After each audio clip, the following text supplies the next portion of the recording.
लाल यादव और रितेश पांडे को लेकर के भोजपुरी में बहुत ही बड़ा विवाद चल रहा है। मतलब अंगुली किए जा रहे हैं रितेश पांडे हर बार, जब भी उनको विवाद करना रहता है तो ऐसा ही कुछ वर्ड बोलते हैं। हमारे खेसारी में रशियन सॉन्ग लेकर के लाइव आया, रील बनाया, बस अपलोड हो गया।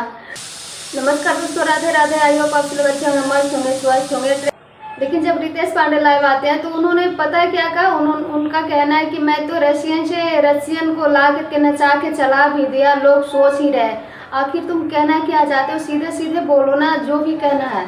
और ये एक बार ऐसा ही कुछ हुआ था जिसके वजह से इस रितेश पांडे को कमेंट सेक्शन को ऑफ करना पड़ा था और अपने आप को बड़ा ही स्टार समझ रहा है ना। अभी खेसारी भैया के आर्मी ग्रुप वाले ना इनको बहुत ही अच्छे से लाइक करेंगे, इतना ज़्यादा होगा कि इनको फिर से वही अपना कमेंट को ऑफ करना पड़ेगा और सॉन्ग को डिलीट भी करना पड़ेगा। मतलब कोई भी कुछ भी आके बोल देता है और बस कंट्रोवर्सी, विवाद स्टार्ट। छोटे मोटे भी स्टार अपने आप को बहुत बड़ा स्टार समझते हैं, सब लगता है कि ट्रेंडिंग स्टार ही बन जाएंगे। अरे बाबा, एक को सॉन्ग बिलियन में चल गया तो अपने आप को समझ क्या रहा है भोजपुरी के ट्रेंडिंग स्टार?